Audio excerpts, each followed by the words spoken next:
मठ, माफिया और मठाधीश, ये तीन मुद्दे तय करेंगे उपचुनाव के परिणाम। आखिर चुनाव से पहले कौन सा समीकरण सेट कर रहे सीएम योगी और अखिलेश यादव?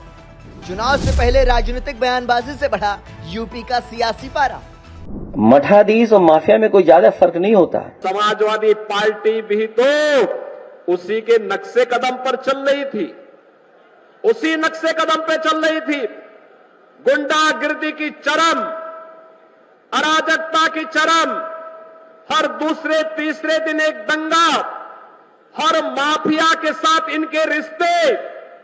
और समाजवादी पार्टी तो ये माफिया और अपराधियों के सामने, दुर्दांत तो माफिया और अपराधियों के सामने नाक रगड़ते थे और अपने संस्कार के अनुरूप धर्माचार्यों को ये माफिया बोलते हैं। मठ, माफिया और मठाधीश, उत्तर प्रदेश की सियासत में पिछले कुछ दिनों से इन तीन शब्दों की गूंज सुनाई दे रही है। वजह इन तीन शब्दों के घेरे में दो बड़े चेहरे का होना है। पहला चेहरा मुख्यमंत्री योगी आदित्यनाथ, तो दूसरा सूबे के पूर्व मुख्यमंत्री अखिलेश यादव का।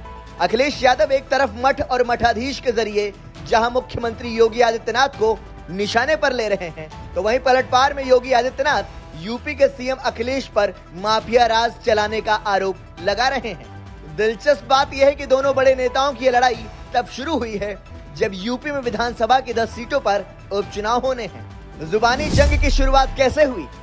4 सितंबर 2024 को बुलडोजर कार्रवाई के खिलाफ सपा कार्यालय में बोलते हुए अखिलेश यादव ने कहा, बुलडोजर में दिमाग नहीं होता है, स्टीयरिंग होता है। उसमें स्टीयरिंग से चलता है बुलडोजर। उत्तर प्रदेश की जनता कब किसका स्टीयरिंग बदल दे या दिल्ली वाले कब किसका स्टीयरिंग बदल दें। इस पर जवाब देते हुए योगी आदित्यनाथ ने कहा, बुलडोजर पे हर एक व्यक्ति के हाथ नहीं फिट हो सकते, इसके लिए दिल और दिमाग दोनों चाहिए। इसके बाद से ही दोनों नेताओं के बीच जुबानी जंग जारी है। वहीं 12 सितंबर को अयोध्या जमीन घोटाले का खुलासा करते हुए अखिलेश यादव ने कहा, मठाधीश और माफिया में कोई ज्यादा फर्क नहीं होता। इसके बाद 18 सितंबर को अयोध्या के मिल्कीपुर में एक रैली के दौरान योगी ने जमकर अखिलेश यादव पर निशाना साधा। माफियाओं के सामने नाक रगड़ने वाला व्यक्ति, दंगाइयों के सामने घुटना टेकने वाला व्यक्ति आज भारत की संत परंपरा को माफिया कहता है। इसके बाद 19 सितंबर को सपा कार्यालय में पत्रकारों ने जब इसको लेकर सवाल पूछा तो अखिलेश ने तंज कसते हुए कहा, मेरी भी तस्वीर देख लो आप और उनकी भी तस्वीर देख लो, माफिया कौन लगे ये बता दो। वहीं अखिलेश ने बीते दिन यानी 20 सितंबर को एक पोस्ट करते हुए लिखा, भाषा से पहचानिए संत, साधु वेश में धूर्त अनंत। अखिलेश यादव सीएम योगी पर क्यों है मुखर? पहला कारण विधानसभा का प्रस्तावित उपचुनाव। लोकसभा चुनाव में समाजवादी पार्टी को बड़ी बढ़त मिली और सपा के नेतृत्व में इंडिया गठबंधन ने यूपी की 80 में से 43 सीटें जीत लीं। बीजेपी के लिए इसे एक झटका माना गया। लोकसभा चुनाव के बाद अब विधानसभा की 10 सीटों पर उपचुनाव होने हैं। कहा जा रहा है कि लोकसभा में मिली हार से उबरने के लिए बीजेपी ने उपचुनाव में बेहतरीन प्रदर्शन करने की रणनीति तैयार की है। योगी आदित्यनाथ के पास पूरे उपचुनाव की जिम्मेदारी है और 2 हॉट सीट मिल्कीपुर और कटहरी के तो सीएम योगी खुद प्रभारी भी हैं। लोकसभा के बाद अगर विधानसभा के उपचुनाव में सपा को उम्मीद के मुताबिक जीत नहीं मिलती है तो पार्टी के मिशन 2027 पर सवाल उठेगा। इसलिए अखिलेश यादव के निशाने पर योगी आदित्यनाथ हैं। दूसरा कारण हिंदुत्व की छवि को एक समुदाय में समेटने की नीति। साल 2017 में योगी आदित्यनाथ को जब बीजेपी ने मुख्यमंत्री घोषित किया तब कहा गया कि बीजेपी हिंदुत्व की रणनीति को साधना चाहती है। 2019 और 2022 में यह रणनीति सफल भी रही, लेकिन 2024 में बीजेपी को उम्मीद के मुताबिक परिणाम नहीं मिल सके। बीजेपी अयोध्या की फैजाबाद सीट हार गई। इस चुनाव परिणाम से गदगद अखिलेश यादव अब योगी आदित्यनाथ के हिंदुत्व की छवि को तोड़ना चाहते हैं। अखिलेश यादव योगी को एक समुदाय विशेष के नेता के तौर पर प्रोजेक्ट करना चाहते हैं। कहा जा रहा है कि यही वजह है अखिलेश मठ, माफिया और ठाकुर पॉलिटिक्स के जरिए योगी पर निशाना साध रहे हैं। अखिलेश ने हाल ही में यूपी के स्पेशल टास्क फोर्स को लेकर एक रिपोर्ट जारी की थी जिसमें कहा गया था कि इस फोर्स में सिर्फ 10% पीडीए के लोग हैं।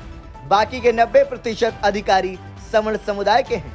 यूपी के मुख्यमंत्री योगी आदित्यनाथ पर लंबे वक्त से ठाकुरवाद को बढ़ावा देने का आरोप लगता रहता है, लेकिन लोकसभा के बाद अखिलेश यादव इसे हवा देकर उनकी हिंदुत्व की छवि को तोड़ने की कवायद में जुट गए हैं। तीसरा कारण, गुरु गोरखनाथ की विचारधारा और काम का सहारा। सीएम योगी आदित्यनाथ गोरक्ष पीठाधीश्वर हैं। इसके पहले गुरु गोरखनाथ जी नाथ संप्रदाय के थे। सपा प्रवक्ता आईपी सिंह के मुताबिक योगी आदित्यनाथ गोरक्षा पीठ से आते हैं और वे मठ के प्रमुख हैं, इसलिए सपा प्रमुख ने उन्हें मठाधीश कहा। अखिलेश ने भी सपा कार्यालय में एक कार्यक्रम के दौरान कहा, जिसे गुस्सा आता है, जो लोगों का दुख नहीं समझ पाता वो कैसे संत और महंत हो सकता है। विपक्ष की तरफ से लंबे वक्त से योगी आदित्यनाथ पर उनके संप्रदाय के जरिए घेरने की कोशिश होती रही है। राम मंदिर के प्राण प्रतिष्ठा में योगी के शामिल होने पर आरजेडी सुप्रीमो लालू प्रसाद यादव ने एक लेख लिखा था। लालू के मुताबिक नाथ संप्रदाय के जो महात्मा रहे हैं वह किसी भी मूर्ति और ब्राह्मणवाद को नहीं मानते थे, लेकिन योगी ऐसा करने से परहेज नहीं कर रहे हैं। सीएम योगी कौन सा समीकरण कर रहे सेट? माफिया पर बोलकर यूपी के सीएम योगी आदित्यनाथ अपने लॉ एंड ऑर्डर मेंटेन करने वाली छवि को दुरुस्त करना चाह रहे हैं। साल 2017 में मुख्यमंत्री बनने के बाद से योगी के रडार में माफिया हैं।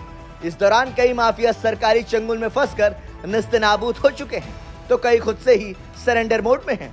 आखिर कहां जाकर रुकेगी यह जुबानी जंग? मुख्यमंत्री योगी आदित्यनाथ और अखिलेश यादव में शुरू हुई जुबानी जंग के फिलहाल रुकने की संभावनाएं कम ही हैं। यूपी में इस साल के अंत में विधानसभा के उपचुनाव होने हैं। कहा जा रहा है कि अगर जिस तरह की स्थिति अभी है वैसी ही स्थिति उपचुनाव के बाद रही तो 2027 के विधानसभा चुनाव तक दोनों के बीच जुबानी जंग जारी रह सकती है। यूपी की जिन सीटों पर विधानसभा के उपचुनाव होने हैं उनमें मिल्कीपुर, कटहरी, कुंदरकी, करहल, खैर, मीरापुर, फूलपुर, गाजियाबाद, सीसामऊ और मझवा की सीट शामिल हैं। आपको बता दें कि साल 2022 में इन 10 में से 5 सीटों पर समाजवादी पार्टी, 3 पर बीजेपी, 1 पर आरएलडी और 1 सीट पर निषाद पार्टी को जीत मिली थी। ब्यूरो रिपोर्ट, संदेश वाहक।